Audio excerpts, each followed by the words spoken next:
वज्रायणं नमो लोये सव्यसाय। जो क्रोध मद माया पावन लोभ रूप विभावे हैं, उनके अभाव स्वभावमय उत्तम क्षमादि स्वभाव है। उत्तम क्षमादि स्वभाव ही इस आत्मा के धर्म है सत्य शाश्वत ज्ञानमय निज धर्म शेष अधर्म है। निज आत्मा में रमण संयम रमण ही तप त्याग है। निज रमण आकिंचन्य है, निज रमण परिग्रह त्याग है। निज रमणता ब्रह्मचर्य है, निज रमणता 10 धर्म है। निज जानना पहचानना जमना धर्म का मर्म है। अरिहंत है 10 धर्म धारक, धर्म धारक सिद्ध है। आचार्य है उवजाय है, मुनिराज सर्व प्रसिद्ध है। जो आत्मा को जानते पहचानते करते रमण, वे धर्म धारक धर्म धन है, उन्हें हम करते नमन, उन्हें हम करते नमन। 10 लक्षण महापर्व का ये महामांगलिक प्रसंग है। आज से हम यहाँ उत्तम समाधि 10 लक्षण धर्मों की आराधना करने के लिए एकत्रित हुए हैं। 10 लक्षण महापर्व ये एक जैन परंपरा का अद्भुत पर्व है। पर्व पर्व पर्व माने उत्सव, पर्व माने त्योहार, पर्व माने पवित्र काल। नाम सुनते ही, शब्द सुनते ही दिल खिल जाता है, शब्द सुनते ही कली कली प्रसन्न हो जाती है। ऐसा लगता है अरे कोई त्योहार आ गया है। लेकिन भैया पूरे दुनिया भर में जो त्योहार मनाए जाते हैं वो खा पी कर मनाए जाते हैं, भोग भोग कर मनाए जाते हैं। लड्डू पेड़े खाते हैं और खिलाते हैं, नए नए कपड़े बनवाते हैं, घर को सजाते हैं, मेहमानों को बुलाते हैं, खूब पार्टियां होती हैं। इस तरह से दुनिया के त्योहार मनाए जाते हैं। हमारे ये जैन पर्व खाने पीने के पर्व नहीं है, ये तो खाना पीना त्यागने के पर्व हैं। ये भोग के पर्व नहीं है, ये वैराग्य के पर्व हैं। ये आराधना के पर्व हैं, ये साधना के पर्व हैं। हमारे इन पर्वों में साधना की जाती है, हमारे इन पर्वों में आराधना की जाती है, हमारे इन पर्वों में आत्म स्वभाव का अवलंबन लिया जाता है। ये पर्व कुछ अलग तरह के हैं। आत्मा की साधना के पर्व हैं, आत्मा की आराधना के पर्व हैं, आत्मा को जानने और पहचानने के पर्व हैं, स्वभाव की समीपता के लिए मनाए जाने वाले पर्व हैं। ये कुछ अद्भुत तरह के पर्व हैं सब। कैसे मनाते हैं इन पर्वों को? अनेक वर्षों से हम सब मना रहे हैं। अनेक वर्षों से क्यों कहूँ, मैं तो यह कह सकता हूँ अतुल भाई, जितनी आपकी उम्र है उससे 3 गुना ज़्यादा 10 लक्षण पर्व मना चुके। साल में 3 बार आते हैं ना क्या क्षितिज भाई? साल में 3 बार आते हैं। यदि आपकी उम्र 40 वर्ष की है तो 120 10 लक्षण पर्व निकल गए अपने जीवन काल में। मनाए कि नहीं? कैसे मनाए हैं? बधाई दे दे करके। और अभी तो ज़माना और बदल गया है, मैसेज फॉरवर्ड करके मनाते हैं। फेसबुक पर मनाते हैं, व्हाट्सएप पर मनाते हैं। मिलने वाले जानने वालों का यदि कॉल आ जावे तो 10 लक्षण पर्व की शुभकामनाएं दे देते हैं। हो गया भैया, और कैसे मनाएंगे भैया?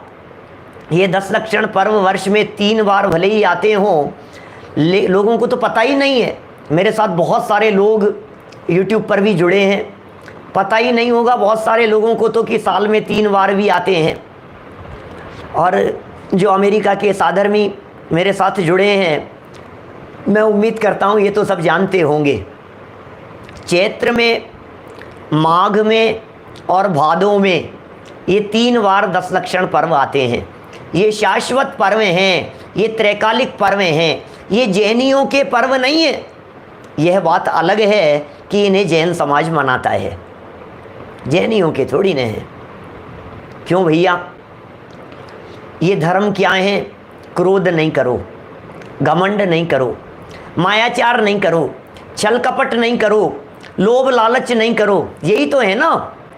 मैं कभी कभी इन 10 लक्षण धर्मों को अलग एंगल से देखता हूँ तो मैं महसूस करता हूँ 4 कषाय और 5 पाप के अभाव स्वरूप ये 10 लक्षण धर्म हैं।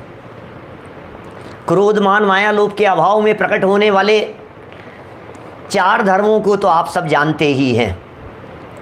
क्रोध के अभाव में क्षमा, मान के अभाव में मार्दव, मायाचार के अभाव में आर्जव, लोभ के अभाव में शौच, ये तो सब जानते हैं। इसके बाद में है हिंसा, 5 पाप भी है ना। हिंसा के अभाव में है संयम, झूठ के अभाव में है सत्य, चोरी के अभाव में है त्याग, कुशील के अभाव में है ब्रह्मचर्य, परिग्रह के अभाव में है आकिंचन्य। कि साहब ये तो 9 हुए, कौन सा बच गया? क्या अब जो बच गया उसका नाम है तप, और तप सा निर्जरा चय। कि इन सब के होने पर जो स्वभाव की आराधना होती है वो है तप, वो है सच्ची तपस्या। और ध्यानत राय जी कहते हैं, ध्यानत धर्म 10 पैड़ी चढ़ के शिव महल में पग धरा। इसका मतलब ये हमारे 10 लक्षण धर्म कषाय नहीं करने की प्रेरणा देते हैं, पाप नहीं करने की प्रेरणा देते हैं। कषाय और पाप से रहित होकर आत्मा की आराधना करने की प्रेरणा देते हैं। अब हम आपसे पूछते हैं, दुनिया में कौन व्यक्ति ऐसा है जो क्रोधादि करने को अच्छा मानता है? एक चोर से भी पूछेंगे ना तो वो भी यही कहेगा चोरी करना बुरी बात है। मायाचारी, क्रोधी, लोभी, घमंडी ऐसे व्यक्ति से भी यदि पूछेंगे तो अपने बच्चे को यही सिखाएगा कि ये सब करना बुरी बात है। कहने का मतलब यह है, हिंदू हो या मुसलमान हो, जैन हो या अजैन हो, सिख हो, ईसाई हो, पारसी हो, किसी भी धर्म संप्रदाय को मानने वाले हो, क्रोध मान माया लोभ को भला तो कोई नहीं जानता है। ये धर्म सार्वभौमिक हैं, ये धर्म सार्वकालिक हैं। दुनिया के हर क्षेत्र में हर धर्म जाति संप्रदाय वाला इन धर्मों को मनावे। ये ऐसे धर्म हैं भाई साहब, नाम भले ही नहीं लेवें लेकिन स्वरूप तो सब जानते हैं। अरे औरों की क्या बात करें, तिर्यंच गति के जीव भी इस बात को जानते हैं कि चोरी करना गलत है, क्रोध करना अच्छा नहीं है। बंदर भी जानता है मैं भी थोड़ा सा गुस्सा करूंगा तो डंडा पड़ जाएगा मेरे।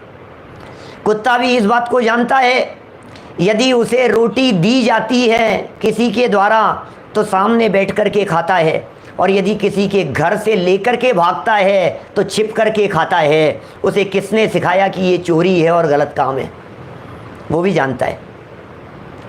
पशु भी जानते हैं, देवगति के जीव जानते हैं, तिर्यंच गति के जीव, मनुष्य सब जानते हैं ये क्रोधाधिक बुरे हैं। लेकिन भाई साहब, सिर्फ गुस्सा नहीं करना ये उत्तम क्षमा धर्म नहीं है। थोड़ा सा घमंड नहीं करते हुए दिखाई दिए और हमें ऐसा लगने लगे कि उत्तम मार्दव धर्म हो गया, शायद गलत फहमी में है, इसका नाम उत्तम मार्दव धर्म नहीं है।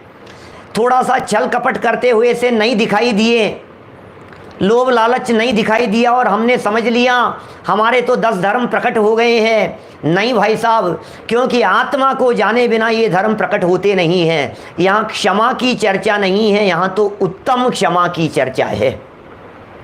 क्या चिराग भाई, यहाँ क्षमा की बात नहीं है, यहाँ तो उत्तम क्षमा की बात है। उत्तम क्षमा क्या चीज़ है? उत्तम क्षमा माने उत्तम शब्द सम्यक दर्शन और सम्यक ज्ञान की सत्ता का सूचक है, और क्षमा, मार्दव, आर्जवादी ये चारित्र गुण की पर्यायें हैं। कुछ बहुत विशेष मार्मिक बात कहना चाहता हूँ, सभी स्वाध्यायी आत्मार्थियों को बड़ा मज़ा आएगा। क्या सुरेश भाई, बहुत मज़ेदार बात कह रहा हूँ। उत्तम शब्द सम्यक दर्शन ज्ञान की सत्ता का सूचक है, ठीक है। और उत्तम के साथ में लगा क्षमा, मार्दव, आर्जव, ये सब चारित्र गुण की पर्यायें हैं, ठीक है। माने 10 धर्मों के साथ में जो उत्तम शब्द लगा दिया गया है, वह उत्तम शब्द तो रत्न सम्यक दर्शन सम्यक ज्ञान का सूचक, और जो क्षमा, मार्दव, आर्जवादी हैं, ये चारित्र गुण की पर्यायें। अब एक बहुत मार्मिक बात कह रहा हूँ, चारित्र गुण की यदि ये पर्यायें हैं तो एक समय में चारित्र गुण की कितनी पर्यायें होती है? बोलो, गंभीरता से सोचना। सब बहुत अच्छे स्वाध्यायी अभ्यासी लोग बैठे हुए हैं, मैं आप लोगों से पूछना चाह रहा हूँ, मुझे बतलाइए, चारित्र गुण की तो एक समय में एक ही पर्याय होगी ना? तो कभी क्षमा होगी, कभी मार्दव होगा, कभी आर्जव होगा, ऐसा है। ये 10 लक्षण धर्म, आज उत्तम क्षमा धर्म का दिन है, तो उत्तम क्षमा धर्म तो आज होगा, फिर कल तो गुस्सा कर सकते। आज गुस्सा मत करना भाई साहब, क्या आज क्रोध मत करना, क्योंकि आज तो उत्तम क्षमा धर्म का दिन है, कल तो कर सकते हैं। कल घमंड मत करना, क्योंकि कल उत्तम मार्दव धर्म का दिन है। अरे भाई ऐसा नहीं है, ये 10 लक्षण धर्म दिन में प्रकट नहीं होते हैं, दिल में प्रकट होते हैं। क्या कहा? दिन में नहीं, किसी डेट में नहीं होते, किसी समय में नहीं होते ये 10 लक्षण धर्म। ये 10 लक्षण धर्म तो आत्मा में प्रकट होने वाली पर्यायें हैं, और एक साथ प्रकट होते हैं। इसका मतलब 10 धर्म यदि एक साथ प्रकट होते हैं, और यदि ये चारित्र गुण की पर्यायें हैं, तो हमें समझ में नहीं आया आज क्षमा, कल मार्दव, परसों आर्जव, फिर शौच, सत्य, संयम, ये क्या चक्कर है? क्या ख्याल में आई क्या भरत भाई क्या कह रहा हूं मैं कुछ विशेष बात कहना चाहता हूं स्वाध्यायी लोगों के लिए, फिर कुछ सरल बातें भी करूंगा। सुनो भाई साहब, ये चारित्र गुण की पर्यायें हैं, और चारित्र गुण की क्या 10 पर्यायें हैं क्या क्षितिज भाई? चारित्र गुण की तो एक ही पर्याय होती है ना, और आप कह रहे हैं कि ये 10 लक्षण धर्म साथ में प्रकट होते हैं। जब चारित्र गुण की एक ही पर्याय होती है, वास्तव में चारित्र गुण की पर्याय का नाम तो चारित्र पर्याय है। श्रद्धा गुण की पर्याय का नाम श्रद्धा पर्याय है, ज्ञान गुण की पर्याय का नाम ज्ञान पर्याय है, तो चारित्र गुण की चारित्र पर्याय है। तो फिर क्षमा का क्या मतलब है? कि सुनिए मैं बतलाता हूं आपको, वास्तव में ये 10 नहीं है, ये एक ही है। क्या ये 10 धर्म नहीं है भाई साहब, ये एक धर्म है। ये 10 धर्म नहीं है भावेश भाई, ये धर्म 10 नहीं है, ये धर्म के लक्षण 10 हैं। Point to be noted. क्या 10 धर्म नहीं पढ़ रहे हैं अपन, 10 लक्षण धर्म पढ़ रहे हैं, 10 लक्षण धर्मों की आराधना कर रहे हैं। इसका मतलब ये पहचान के चिन्ह हैं, धर्म नहीं है, पहचान के चिन्ह है। धर्म तो वीतराग भाव है, धर्म तो चारित्र स्वरूप है, धर्म तो वस्तु के स्वभाव का नाम है। जब उसी वस्तु के स्वभाव को, जब उसी वीतराग भाव को, जब हम ये देखते हैं कि ये जो वीतराग भाव है, जब हम इस वीतराग भाव को क्रोध के अभाव की दृष्टि से देखते हैं तो क्षमा कह देते हैं। जब उसी वीतराग भाव में मान का अभाव देखते हैं तो मार्दव कह देते हैं। जब उसी वीतराग भाव में मायाचार का अभाव देखते हैं तो आर्जव कह देते हैं। है वही वीतराग भाव, एंगल बदल गया, देखने के नजरिए बदल गए, नजरिए बदलते गए और नामकरण अलग अलग होते गए। बात तो एक ही है, चीज एक, देखने के नजरिए अलग अलग। हम क्या समझ रहे हैं, हमारे क्षमा धर्म तो प्रकट, अरे भाई क्षमा तो बिल्कुल है इनमें, गुस्सा तो बिल्कुल नहीं है। घमंड के क्या हाल, नहीं घमंड तो 7वें आसमान पे रहता है, गुस्सा तो बिल्कुल नहीं करते हैं, लेकिन घमंड बहुत है। नहीं बिल्कुल क्रोध नहीं करते भाई साहब, घमंड भी नहीं देखा हमने इनके जीवन में, मायाचार भी नहीं दिखाई देती है, लेकिन लोभ वो तो है ही भाई साहब, लोभ तो है ही। अरे ऐसा नहीं होता है, ऐसा नहीं होता है। ये 10 लक्षण धर्म यदि आत्मा के धर्म हैं, आराधना के धर्म हैं, तो ये सब धर्म एक साथ प्रकट होते हैं। चारित्र गुण की निर्मल पर्यायें हैं और देखने के विविध प्रकार के एंगल हैं। एंगल बदल बदल करके देखा जाता है तो अलग अलग नाम दिखाई देते हैं। उसी वीतराग भाव वाली पर्याय में, उसी वीतरागी पर्याय में जब हमने लोभ का अभाव देख लिया तो उत्तम शौच कह दिया। उसी वीतराग भाव में जब हमने झूठ का अभाव देख लिया तो हमने सत्य नाम दे दिया। अरे वीतराग भाव धर्म है। चलिए इस धर्म की हम यहाँ आराधना कर रहे हैं, आज प्रारंभ कर रहे हैं इस धर्म की चर्चा। आज पहला दिन है, उत्तम क्षमा धर्म का दिन है। क्या होती है क्षमा, किसे कहते हैं क्षमा? क्या आजकल तो नाम भी होने लगे हैं, क्या कई साधर्मी ऐसे होंगे जिनके नाम ही क्षमा होंगे कि क्या नाम है आपका, कि क्षमा। यहाँ नाम की बात नहीं है, यहाँ तो काम की चर्चा है। कौन सी क्षमा की बात कर रहे हैं? उत्तम क्षमा की बात कर रहे हैं। दुनिया भर में हर व्यक्ति इस क्षमा धर्म के नाम पर यह कहता हुआ, यह उपदेश देता हुआ आपको मिलेगा, भाई साहब क्रोध मत करो, भाई साहब क्रोध मत करो, क्या गुस्सा मत करो भाई साहब। अरे भाई लेकिन बाहर का गुस्सा अलग चीज है, यहाँ बाहर के गुस्से की बात नहीं है, यहाँ तो अंदर के क्रोध की बात है। बाहर का गुस्सा करते हुए तो बहुत नहीं दिखाई देते हैं। कहाँ कहाँ तक बात कहूँ मैं आपको, पेड़ पौधे आपको क्रोध करते हुए नहीं दिखाई देते, पहाड़ आपको क्रोध करते हुए नहीं दिखाई देते, कभी आपको चींटियाँ गुस्सा करते हुए नहीं दिखाई देगी, गाय आपको बहुत शांत दिखाई दे रही है। तो मैं आपसे पूछ रहा हूं, क्या वे क्षमा धर्म के धारी हो गए? क्या इसी का नाम क्षमा है? आपको दुनिया में बहुत सारे लोग ऐसे मिल जाएंगे जिन्हें देख करके आप ये कहेंगे हमने जीवन में कभी इनके चेहरे पर गुस्सा नहीं देखा। ऐसा मिल जाएगा आपको, हमने कभी गुस्सा नहीं देखा इनके चेहरे पर। तो क्या वे उत्तम क्षमा धर्म के धारी हो गए हैं? इसी का नाम उत्तम क्षमा है? नहीं भाई, गुस्सा होना नहीं और दिखना नहीं, इन दोनों में जमीन आसमान का अंतर है। नहीं दिखने के पीछे तो बहुत सारे कारण हो सकते हैं। व्यापारी भी क्रोध नहीं करता हुआ दिखाई देता है। थोड़े कमजोर व्यक्ति होते हैं, वे भी क्रोध नहीं करते हुए दिखाई देते हैं। कई तरह की परिस्थितियां होती हैं क्रोध नहीं करने के पीछे। नहीं करता है भाई साहब, गुस्सा नहीं कर रहा है, क्यों? अभी समय सही नहीं है। अरे यार इस समय गुस्सा करना ठीक बात नहीं है, अभी गुस्सा करूंगा तो पता नहीं क्या होगा, लेने के देने पड़ जाएंगे, ये सोच करके भी व्यक्ति गुस्सा नहीं करता है। मौका देख करके गुस्सा नहीं करता है, मन में ये चलता रहता है समय आने पर देख लूंगा। बोलो क्रोध है या नहीं है? जिनवाणी तो ये कह रही है क्रोध क्या, क्रोध का बाप अंदर में बैठा है, उसका नाम है बैर। गुस्सा करता हुआ दिखाई नहीं दे रहा है। मैं कभी इस तरह का उदाहरण देता हूँ, बहुत समय से कोई जैसे गली मोहल्लों में कोई ऐसे दादागिरी करने वाले लोग होते हैं ना, दादा होते हैं, बाहर से गुजर रहा था रोड पर से, और गुजरते हुए अचानक उसके सामने एक पत्थर आकर के गिरा। जब पत्थर आकर के गिरा, ऐसा चौकोर पत्थर था, सामने आकर के गिरा, बहुत तेज गुस्सा किया उसने। कौन है ये व्यक्ति? दिखता नहीं है, किसने ऊपर से ये पत्थर गिरा दिया है?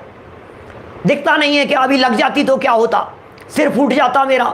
बड़बड़ाता रहा, कोई बात नहीं, जिसने भी फेंका है इसी पत्थर से जाकर उसका सिर फोड़ देता हूं। और ऐसा बड़बड़ाता हुआ उस पत्थर को हाथ में लेकर 2-3 मंजिल ऊपर गया, और ऊपर जाकर के देखा तो दारा सिंह जी कसरत कर रहे थे, उनके हाथ से पत्थर फिसल गया था। दारा सिंह जी को जानते हैं आप? क्या अब क्या होगा सिद्धार्थ भाई? अरे दारा सिंह जी आपका पत्थर गिर गया था, मैं देने के लिए आया हूं। क्या ये क्या हुआ है? इतना गुस्सा करते हुए आ रहा था, अब ये कैसे समय बदल गया? अब ये कैसे दृष्टिकोण बदल गया भाई साहब? पहलवान को देख करके उस पर गुस्सा करके क्या हड्डी पसली तोड़वानी है अपनी? ये समझता है, मौका देख करके क्रोध करता है। अभी समय सही नहीं है, अभी अवसर बराबर नहीं है, ये गुस्सा करने का मौका नहीं है। इसका मतलब अंदर में तो गुस्सा है। यहाँ यह उत्तम क्षमा धर्म बाहर की क्षमा की बात नहीं करता, यह उत्तम क्षमा धर्म अंदर से क्षमा की बात करता है। अंदर में कितनी पवित्रता है ये बतलाइए, अंदर में क्षमा है या नहीं? और सच कहें तो अंदर की क्षमा तो अंदर स्वभाव के अवलंबन से प्रकट होती है भाई साहब। क्षमा तो आत्मा का स्वभाव है। उस क्षमा स्वभाव को जाने बिना क्षमा प्रकट होती ही नहीं है। एड़ी से चोटी तक का जोर लगा लो आप, क्षमा हो गई, क्षमा हो गई, क्षमा कर रहे हैं, क्षमा कर रहे हैं। काहे की क्षमा कर रहे हो आप? मुंह देख करके क्षमा की बात करते हो। व्यापारी व्यापार करते हुए कितना शांत दिखाई देता है। आप लोगों को तो शायद इस तरह का अनुभव नहीं है। अमेरिका वाले लोगों को तो मॉल में जाते हैं और वहाँ से चाहे जो चीज़ जो पसंद आती है उठा करके ले आते हैं, लेकिन हमारे यहाँ हिंदुस्तान के बाज़ारों में और विशेषकर साड़ी की दुकानों पर क्या हाल होता है। महिलाएं आती हैं, ये लेडीज़ आकर के ये दिखाओ वो दिखाओ, ऐसा नहीं वैसा नहीं, ये साड़ी नहीं महंगी दिखाओ, दूसरे कपड़े की दिखाओ, इस डिज़ाइन में नहीं है क्या, इसकी नहीं है क्या, इसका ये ऐसा चलेगा।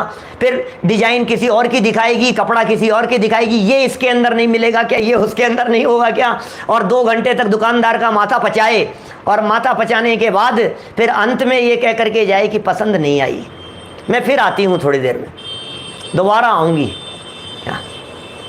बिल्कुल गुस्सा नहीं करता है भाई साहब, बिल्कुल क्रोध नहीं करता है, और मुस्कुराता हुआ जवाब देता है, ठीक है बहन जी कोई बात नहीं, फिर आइएगा। क्या मुस्कुराता रहता है। ये जो दशा दिखाई दे रही है, हम आपसे पूछ रहे हैं अंदर में कितना क्रोध दौड़ रहा है, लेकिन करें क्या? परिस्थितियां ऐसी हैं जो गुस्सा नहीं करने दे रही है। क्रोधी की हालत बहुत खराब होती है। दादा ने अपनी धर्म के 10 लक्षण नामक पुस्तक में एक बहुत सुंदर उदाहरण दिया। इस प्रसंग पर आप लोगों ने सबने सुना होगा क्या?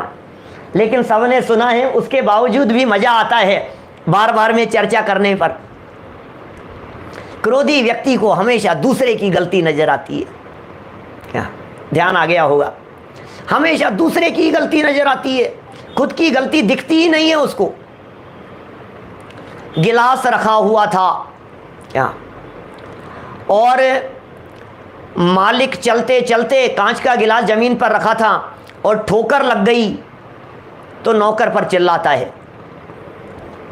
अपने आप पर गुस्सा नहीं आता कि मैं देख करके नहीं चला, नौकर पर गुस्सा आता है, किसने रख दिया था ये गिलास, ये कोई रखने की जगह है, बीच में भी कोई गिलास रखता है क्या? गुस्सा करके बात करता है।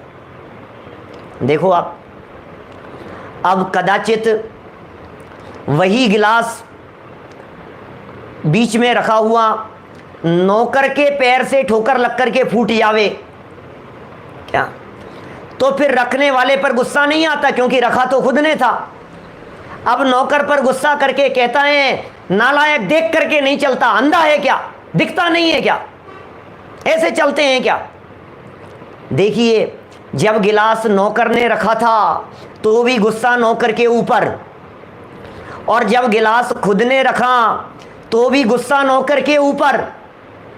क्या अब कदाचित ऐसा हो जावे कि रखा भी खुद ने था और ठोकर भी खुद से ही लग गई, अब क्या करेगा बोलो? खुद के पैर से ठोकर लग गई, नौकर पर चिल्लाता है, तो नौकर किसने रखा था ये? वो कहता है, बाबूजी अभी थोड़ी देर पहले आपने ही तो रखा था। तो कोई बात नहीं, उठा नहीं सकता था क्या? तो गुस्सा फिर भी उसी पर करता है। हमने रखा हो चाहे नौकर ने रखा हो, ठोकर हमसे लगी हो चाहे ठोकर नौकर से लगी हो, गुस्सा तो नौकर के ऊपर ही फूटना है। कहने का अभिप्राय यह है भाई साहब कि क्रोध तो हमेशा दूसरों की ही गलती देखता है। क्रोधी व्यक्ति को अपनी गलती दिखाई ही नहीं देती। अरे क्रोधी व्यक्ति को यदि अपनी गलती दिखने लग जावे तो फिर क्रोध ही क्यों करे? ये क्रोध उत्पन्न होता है दूसरों को देख करके।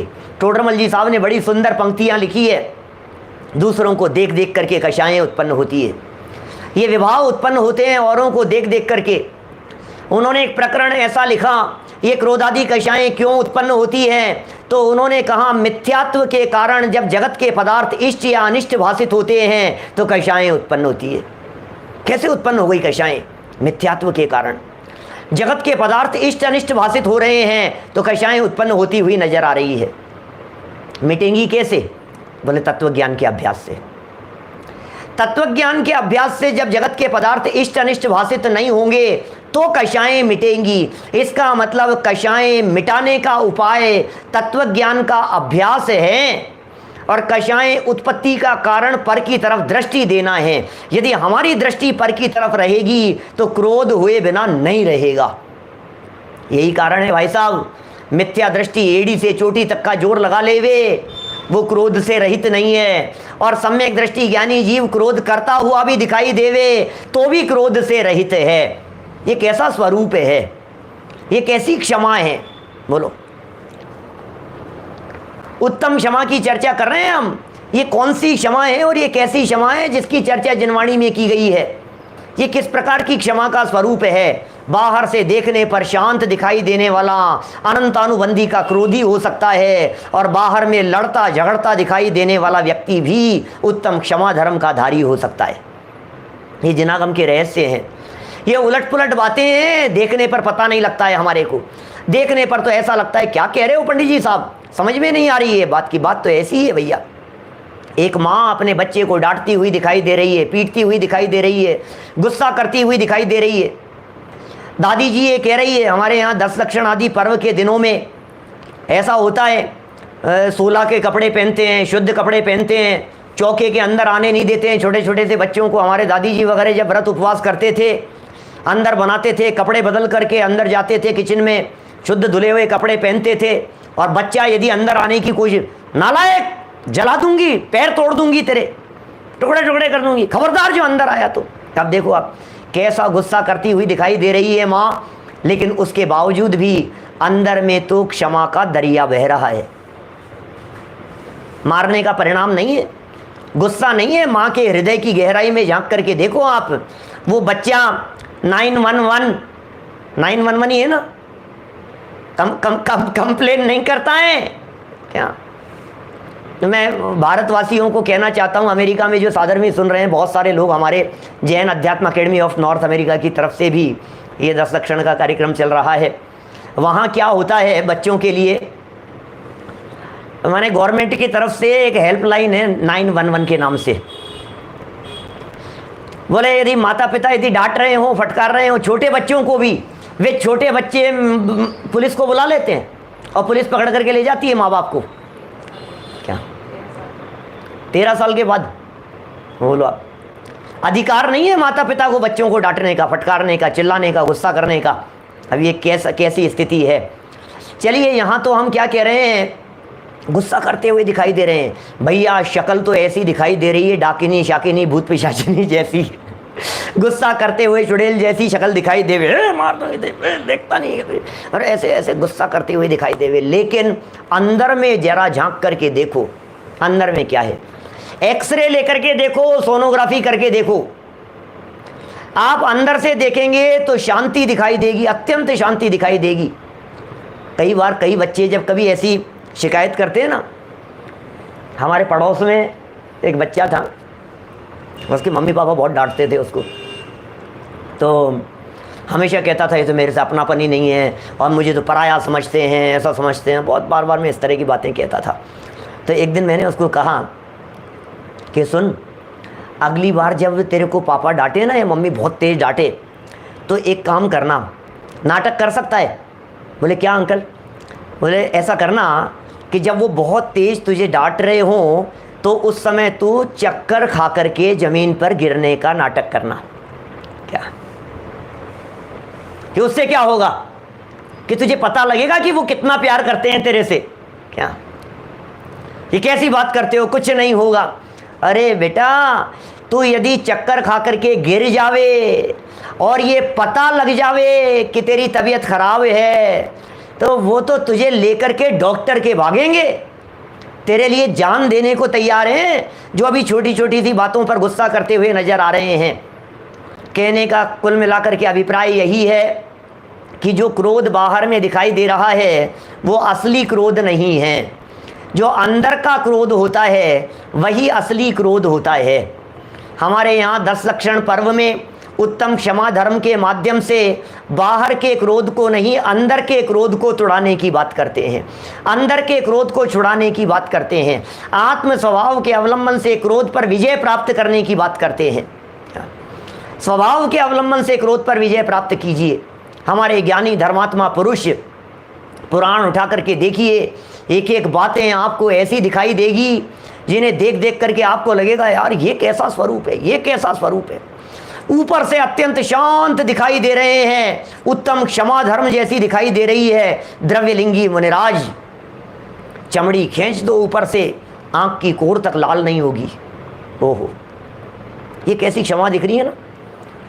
सामने वाला व्यक्ति कुछ भी करे, चमड़ी खींच देवे, गालियां दे रहा हो, पत्थर फेंक रहा हो, उतार दी चमड़ी और नमक मिर्च ऊपर से ला करके डाल दिए, तो टोडरमल जी साहब कहते हैं आंख की कोर भी लाल नहीं हो, लेकिन उसके बावजूद भी द्रव्यलिंगी हैं। आगम ये कह रहा है कि अनंतानुबंधी क्रोध सदाकाल विद्यमान है।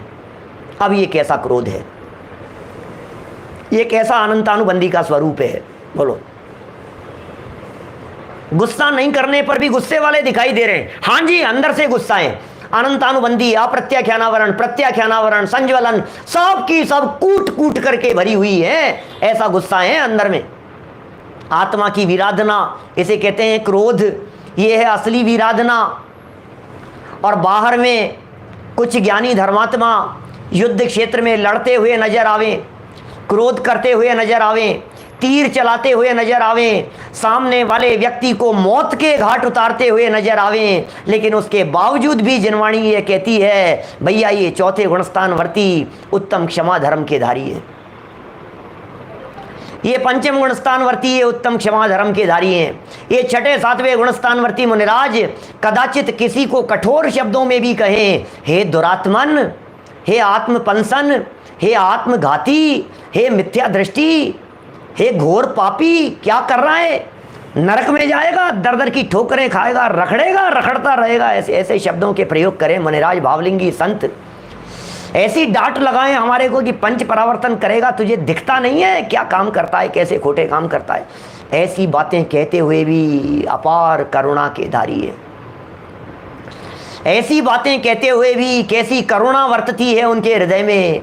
अरे वे तो करुणा के सागर हैं वे वीतरागी संत। ऐसे कठोर शब्दों का प्रयोग करते हुए भी पंचम गुणस्थानवर्ती का क्रोध और ज़्यादा दिखाई देता है, चौथे गुणस्थानवर्ती का क्रोध और ज़्यादा दिखाई देता है। रामचंद्र जी क्षायिक सम्यक दृष्टि जीव 6-6 महीने तक रावण की सेना के साथ में युद्ध कर रहे हैं।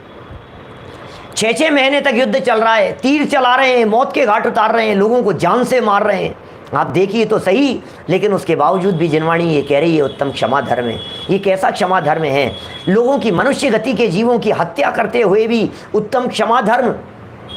और द्रव्यलिंगी मुनिराज जिन्होंने अपने जीवन में एक चींटी भी नहीं मारी हो, एक मच्छर नहीं मारा हो, कभी मच्छर मारने का कभी विचार नहीं किया हो, उसके बावजूद भी ये कह रहे हैं कि भैया क्रोधी है, अनंतानुबंधी के क्रोधी है। टोडरमल जी ये कहते हैं बाहर से मत देखिए, अंदर में देखिए अभिप्राय में क्या बसा है। सवाल तो अभिप्राय का है। बाहर से फर्क नहीं पड़ता है, अभिप्राय में क्या चल रहा है। अभिप्राय में वासना बैठी हुई है, फल तो परिणामों का लगता है, फल तो अभिप्राय का लगता है। ये जीव बाहरी क्रिया तो देखता है, ये जीव बाहरी प्रवृत्ति तो देखता है, लेकिन ये जीव अंदर के अभिप्राय को नहीं देखता है। अरे क्रिया में क्या दम है भाई साहब, क्या दम है इन क्रियाओं में। इन क्रियाओं की विकृति को तो जगत के जीव पुलिस के डर से छोड़ देते हैं, पाप करते हुए नहीं दिखाई देते हैं।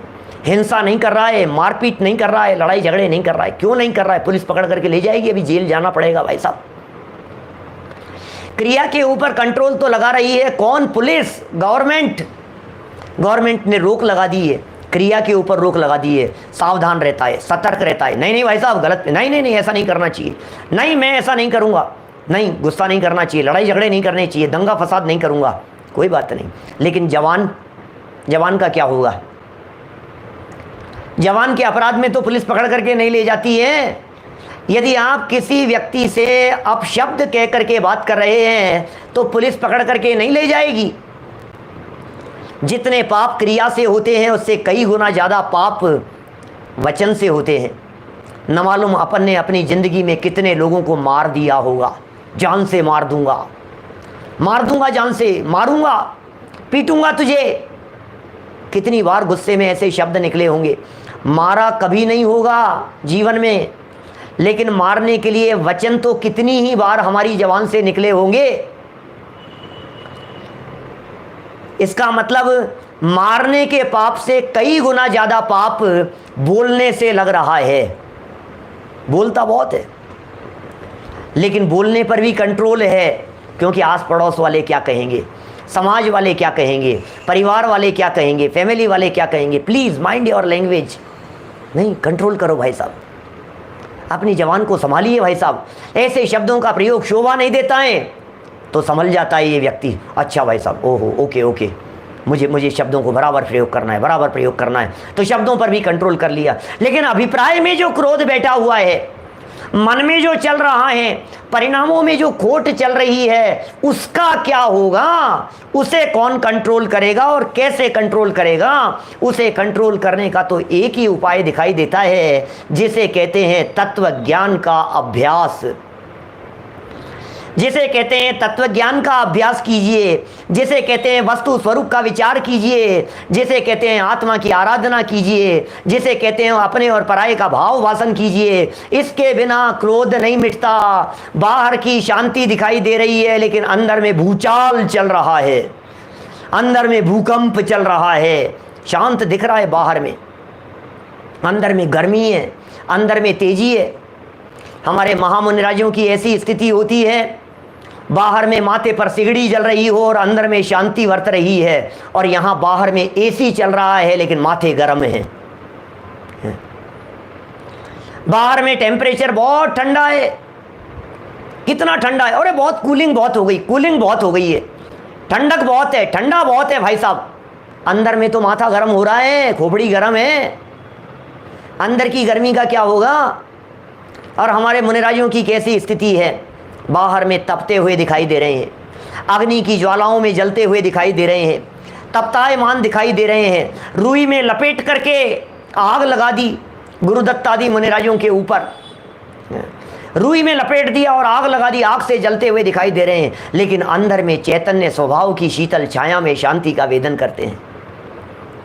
आत्म स्वभाव की शीतलता है, अंदर स्वभाव की पकड़ है, स्वभाव का अवलंबन है। ये जहाँ स्वभाव का अवलंबन होता है वहाँ शांति होती है। कैसे जीतते हैं महामुनिराज, क्यों नहीं करते हैं क्रोध, कैसे क्षमा का परिणाम होता है, विरोधियों के ऊपर भी विरोध करने का भाव आखिर क्यों नहीं आता है।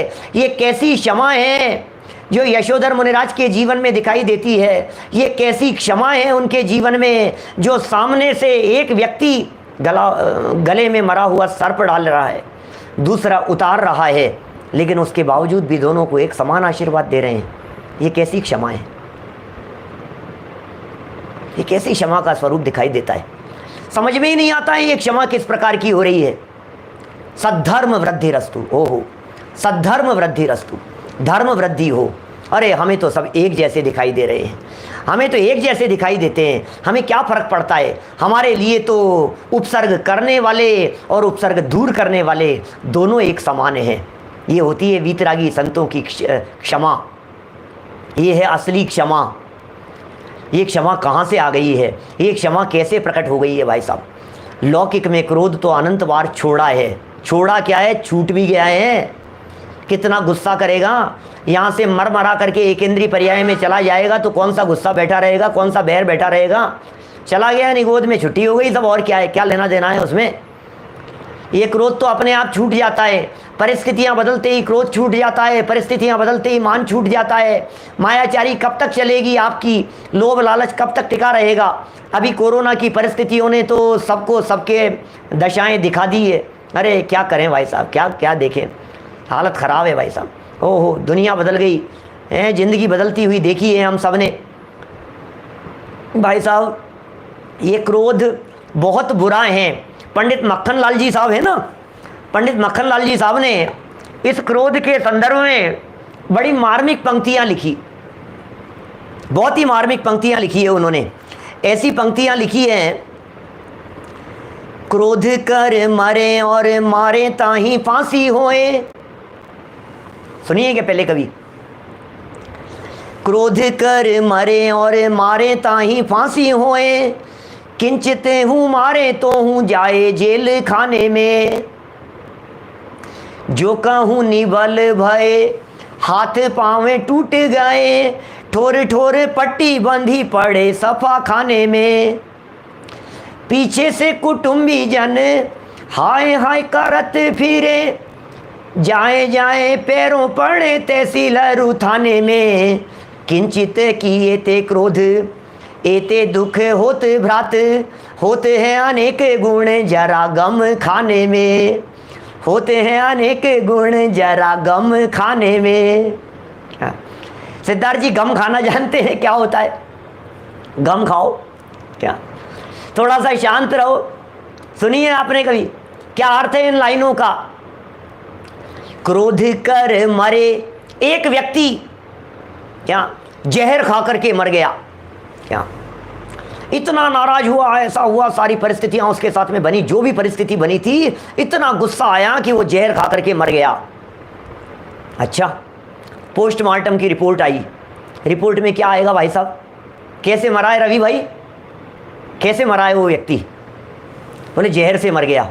अरे जिनवाणी ये कह रही है जहर से नहीं मरा है, क्रोध से मरा है। आपकी झूठी है पोस्टमार्टम की रिपोर्ट। ऐसे क्रोध से, क्रोध करके या तो मर जावे, मर जाएगा तो क्या हो गया, निपटारा हो गया, छुट्टी हो गई क्रोध से, या तो मरे, और या फिर मार देगा तो क्या होगा कि जाएगा जेल खाने में, फांसी पे चढ़ा दिया जाएगा, मौत के घाट उतार दिया जाएगा। क्या क्रोध कर मरे और मारे ताही फांसी होए, मारेगा तो फांसी हो जाएगी, और किंचित हूँ मारे तो हूँ जाए जेल खाने में। आपने गुस्से में सामने वाले को यदि जान से मार दिया तो फांसी हो जाएगी, और गुस्से में यदि थोड़ा बहुत पीट दिया तो जेल हो जाएगी। कि नहीं साहब, गुस्से में ये भी तो हो सकता है कि पिट जाए। क्या अकेले पीटने की बात थोड़ी ना हो सकती है। जो कहूँ निबल भय हाथ पाँव टूट गए, और ठोरे ठोरे पट्टी बंधी पड़े सफा खाने में। सफा खाना हॉस्पिटल, हॉस्पिटल में जाकर के पड़ जाएगा, क्या होगा, पड़े सफा खाने में। और पीछे से क्या होता है भाई साहब, पीछे से कुटुंबी जन हाय हाय करत फिरे, जाए जाए पैरों पड़े तहसीलरू थाने में, तहसील में, थाने में, कोर्ट कचहरियों में जा करके हाथ पांव जोड़ते फिरेंगे, और क्या होगा। किंचित किए ते क्रोध एते दुख होत भ्रात, होते हैं अनेक गुण जरा गम खाने में, होते हैं अनेक गुण जरा गम खाने में। क्या अनेक गुण होते हैं, थोड़ा गम खाओ, गम खाओ भाई साहब, थोड़ा सा शांत रहो। अरे क्रोध महा अनर्थ करने वाला है भाई साहब, क्रोध महा अनर्थ करने वाला है। क्या महा अनर्थ हो जाते हैं इस क्रोध के द्वारा। कैसे अनर्थ हो जाते हैं आप कल्पना भी नहीं कर सकते हैं। क्रोध में घर टूट जाते हैं, क्रोध में परिवार टूट जाते हैं, क्रोध में आत्महत्या हो जाती है, क्रोध में हत्याएं कर दी जाती है, क्रोध में भाई भाई के बीच में दीवारें खिंच जाती है, क्रोध में पति पत्नी के बीच में तलाक हो जाते हैं। क्रोध बड़ी अनर्थकारी चीज़ है, जहाँ होगी वहाँ जलाएगी, जहाँ होगी वहाँ नुकसान करेगी। समझते तो सब हैं पंडित जी, लेकिन बस उतरती नहीं है। समझते तो सब हैं पंडित जी, अरे समझने की तो चक्कर है सारा चक्कर। तुम कहते हो समझते तो सब हैं, समझते ही तो नहीं है। आप क्या समझते हैं? क्रोध नहीं करना चाहिए, ये क्रोध की सच्ची समझ नहीं है। आत्मा को समझना चाहिए, ये क्रोध के अभाव के लिए सच्ची समझ है। क्या सच्ची समझ क्या है? आत्मा के प्रति क्रोध नहीं हो, खूब क्षमा किया, खूब क्षमा मांगी, खूब उत्तम क्षमा धर्म मना लिया, लेकिन भाई साहब अपने आत्मा से भी कभी क्षमा मांगी है क्या? उत्तम क्षमा धर्म ये क्षमा वाणी के दिन चर्चा करते हैं। गुरुदेव तो हमेशा कहा करते थे, भाई किसी को पर्याय दृष्टि से देखा हो तो क्षमा करना। क्या माने पर्याय दृष्टि से देखना भी गलती है, पर्याय दृष्टि से देखना भी अपराध है। अरे किस किस की क्षमा की बात करें। आज प्रातःकाल हमने पवैया जी का विधान किया, 10 लक्षण विधान, उत्तम क्षमा धर्म की पूजन करी। और उस क्षमा धर्म की पूजन में कितने प्रकार से उन्होंने पृथ्वी कायिक से क्षमा, जल कायिक से क्षमा, अग्नि कायिक से क्षमा, वायु कायिक से, वनस्पति कायिक से, 2 इंद्री से, 3 इंद्री से, 4 इंद्री से। अरे किस किस के प्रति क्रोध नहीं हो रहा है हमारा। आत्मा को आत्मा नहीं समझना, ये सबसे बड़ा क्रोध है। इससे बढ़कर कोई क्रोध नहीं होता है भाई साहब। आप आत्मा को आत्मा तो समझें क्या। आप यदि आत्मा को आत्मा समझेंगे तो इसका मतलब क्रोध नहीं किया है। अरे आत्मा की चर्चा को आत्मा फात्मा कहकर के पुकारता है, इससे बढ़कर और क्रोध क्या होगा। आत्मा को आत्मा स्वीकार नहीं कर रहा है, जीव को जीव स्वीकार नहीं कर रहा है, ये बहुत बड़ा क्रोध है भाई साहब। स्वीकृति नहीं होना, इसे सबसे बड़ा क्रोध कहते हैं। शक्ल नहीं देखना, इससे बढ़कर कोई क्रोध नहीं हो सकता है। पूरी दुनिया में यह बात प्रसिद्ध है, जिसके ऊपर क्रोध आता है हम उसकी शक्ल देखना पसंद नहीं करते। बोलो, शक्ल देखना पसंद नहीं है, दूर कर दो इसको मेरी निगाह से। यही तो होता है ना वैसा गुस्सा। गुस्सा क्या होता है, शक्ल देखना पसंद नहीं है, मुझे देखना पसंद नहीं है, मैं देखना नहीं चाहता हूँ। बात करना तो बहुत दूर की बात है, निगाह के सामने आ जावे तो मुंह फेर लेता है। इसका नाम है क्रोध। अब हम आपसे ये कहना चाह रहे हैं, हम जिस क्रोध की बात कर रहे हैं, आत्मा की आपने कभी शक्ल देखी है क्या? अनादिकाल से आज तक कभी आपने आत्मा की शक्ल देखी है? आत्मा के स्वरूप को देखा है? अपने आप को देखा है? मैं चैतन्य तत्व हूँ, मैं ज्ञायक तत्व हूँ, क्या आपने कभी ऐसा देखा है? यदि नहीं देखा है तो ये आत्मा की कितनी बड़ी विराधना है। बोलो, पवनंजय ने किया था ना क्रोध अंजना के ऊपर, 22 वर्ष तक शक्ल नहीं देखी थी। ऐसा क्रोध, ऐसा गुस्सा, ये तो प्यार करने वालों की हालत है। मन मर्जी से शादी की थी पिताजी से आग्रह करके, उसके बावजूद जब गुस्सा आता है तो ऐसा होता है। 22 वर्षों तक शक्ल नहीं देखी भाई साहब, शक्ल नहीं देखी। आप कल्पना तो कीजिए कैसा गुस्सा होगा। हम कह रहे हैं 22 वर्ष नहीं, ये शुद्धात्म तत्व की, चैतन्य तत्व की हमने अनादिकाल से लेकर आज तक शक्ल नहीं देखी। इससे ज़्यादा बढ़कर और क्रोध क्या होगा। हमने आत्मा को नहीं देखा, हमने अपने स्वरूप को देखा नहीं देखा, निज स्वरूप को नहीं देखा, निज चैतन्य देव को नहीं देखा। ये सबसे बड़ा क्रोध है, इससे बढ़कर कोई और क्रोध नहीं हो सकता है। इसलिए भैया क्षमा करो पहले अपने आप को। औरों को तो क्षमा बहुत बार किया है, अपने आप को क्षमा करो। अपनी विराधना से बचो, अपने पाप से बचो, अपने ऊपर अनंतानुबंधी क्रोध। अरे जगत के जीवों के ऊपर क्रोध तो कोई भी क्रोध होगा, किसी भी लेवल का होगा, लेकिन अपने आत्मा के ऊपर जो क्रोध है वो अनंतानुबंधी क्रोध कहलाता है। क्या होता है अनंतानुबंधी क्रोध? किसे कहते हैं अनंतानुबंधी क्रोध? क्या अनंतानुबंधी क्रोध क्या होता है? आत्मा को आत्मा नहीं मानना अनंतानुबंधी क्रोध है। अपने आप को शरीर मानना अनंतानुबंधी क्रोध है। अपने आप को शुद्ध आत्म तत्व नहीं मान करके डॉक्टर संजीव कुमार गोदा समझ लेना, यह अनंतानुबंधी क्रोध है। मैं जीव तत्व हूं, मैं जीवत्व शक्ति से जीता हूं, इसे स्वीकार नहीं करने का नाम अनंतानुबंधी क्रोध है। भाई साहब, ये कितना खतरनाक चीज है, इसका हमें भाव वासन नहीं है। इसलिए भैया, जो क्षमा आत्मा का स्वभाव है उसे हमें जानना चाहिए, और आत्मा के उस क्षमा स्वभाव को जानकर उस क्षमा स्वभाव का अवलंबन लेना चाहिए। उस क्षमा स्वभाव के अवलंबन पूर्वक जब आत्मा की रुचि होती है तो वो होती है असली क्षमा, और जो आत्मा की अरुचि का परिणाम है वह है असली क्रोध का परिणाम। हम क्रोध को भी नहीं जानते और क्षमा को भी नहीं जानते, हम दोनों को ही नहीं जानते हैं भाई साहब। रास्ता तो एक ही है, अपने आप को जाने बिना धर्म होता नहीं। ये तो चारित्र गुण की निर्मल पर्यायें हैं। मिथ्या दृष्टि जीव एड़ी से चोटी तक कितना भी जोर लगा लेवे, एड़ी से चोटी तक का जोर लगा लिया इस मिथ्या दृष्टि जीव ने। गुस्सा नहीं कर रहा हूं साहब, गुस्सा नहीं कर रहा हूं। कभी कभी तो ऐसा भी होता है भाई साहब, छोटे छोटे से बच्चे होते हैं ना, मैं कहां गुस्सा कर रहा हूं। अब वो गुस्सा नहीं कर रहा हूं ये बात भी गुस्सा करके कहता है, तो उसे पता ही नहीं मुझे कहां गुस्सा आ रहा है, मैं नहीं कर रहा गुस्सा, मैं कहां गुस्सा कर रहा हूं, आप कर रहे हो गुस्सा। अरे अरे तो भाई इसी को तो गुस्सा कहते हैं, तुझे पता ही नहीं है, हमें पता ही नहीं है। ऊपर से शांत दिखाई देने पर भी अंदर में क्रोध क्रोध क्रोध क्रोध की धारा बह रही है। इसलिए ध्यानत राय जी तो अपनी पूजन में कहते हैं, अति क्रोध अग्नि बुझाए प्राणी, साम्य जल ले सिए रा। हे भव्य प्राणी, यदि अत्यंत क्रोध रूपी अग्नि को बुझाना है तो समता रूपी जल का सिंचन कीजिए। और समता रूपी जल का सिंचन कैसे होता है? बोले आत्मा को जानो, अपने आत्मा को पहचानो और अपने आत्मा में समा जाओ।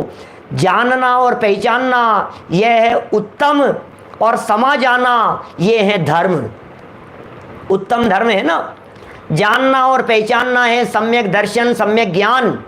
जानना सम्यक ज्ञान है, पहचानना सम्यक दर्शन है, और समा जाना ये उत्तम क्षमा नाम का धर्म है। हम सबके जीवन में ऐसा उत्तम क्षमा नाम का धर्म प्रकट हो, इसी मंगल भावना से मैं बात को यहीं विराम देता हूँ। एक सूचना दे रहा हूँ, 10 मिनट बाद, अभी से ठीक 9 मिनट बाद एक 15 मिनट का ये आराधना क्या है, साधना क्या है, इसके संबंध में ये YouTube चैनल जो संजीव गोधा सामने जो चल रहा है, 2000 से ज़्यादा डिवाइस लाइव हैं यहाँ पर हमारे साधर्मियों की। मैं इधर वाले साधर्मियों को बतला रहा हूँ, मैंने इनको कह रहा हूँ 9 मिनट बाद में, अभी से ठीक 9 मिनट बाद में साधना क्या है। ये आराधना के पर्व है ना हमारे, क्या है आराधना, कैसे की जाती है, कैसे होती है आत्मा की साधना, इसके लिए 15 मिनट की शॉर्ट वीडियो US वालों के लिए विशेष जानकारी की दृष्टि से, क्योंकि उसमें बीच बीच में इंग्लिश सबटाइटल भी दिए हुए हैं, बहुत उपयोगी है। आप उसका 8 मिनट बाद में आप लगभग उसका अवश्य लाभ लेवें DR संजीव गोधा चैनल पर। और दूसरी सूचना, इंडिया टाइम के हिसाब से IST रात को 10 बजे, आपके यहाँ अमेरिका में जो भी टाइम होता हो, डलास में 11:30 बजेंगे दिन के, अब उसके हिसाब से लगा लीजिएगा आप। पारस TV चैनल यदि आपके यहाँ आता हो तो उस पर रेगुलर हमारे प्रतिदिन आपके टाइम के हिसाब से दिन में 11:30 बजे उस TV चैनल पर प्रवचन चलते हैं। और इस समय हमारे प्रवचन अभी 10 लक्षण पर्व के अवसर पर विशेष रूप से 16 कारण भावना पर चलने वाले हैं, क्योंकि ये 10 लक्षण पर्व तो चल ही रहे हैं, ये 16 कारण पर्व भी चल रहे हैं। पूरे महीने चलते हैं 16 कारण पर्व।